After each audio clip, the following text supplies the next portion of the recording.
Assalamualaikum warahmatullahi wabarakatuh ya teman-teman, masih bersama kami ya tentunya di channel ya.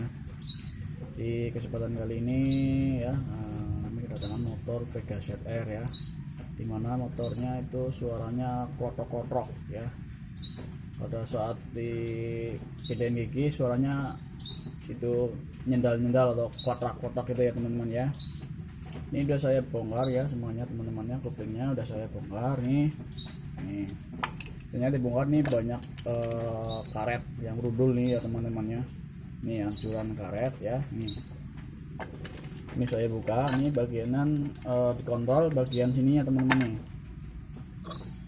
Bagian karet kuplingnya ya teman-teman ya. Nah ini goyang dari sini ya. Nah ini goyang dari sini. Paling nanti diganti karetnya ya teman-teman ya, karet kuplingnya ya. Nih di sini kita bisa lihat nih remukan karetnya ya. Nih ya temannya, hasil karet yang udah hancur nih ya. Nih hasilnya kayak gini ya teman-teman ya.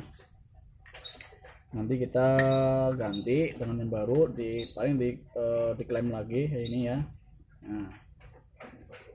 Nah ganti yang baru oke. Nah, itu ya teman-temannya, sekedar pengetahuan aja ya. Semoga video kali ini dapat bermanfaat kalian semua ya. Oh ya, jangan lupa ya like, komen dan subscribe-nya. Oke, terima kasih.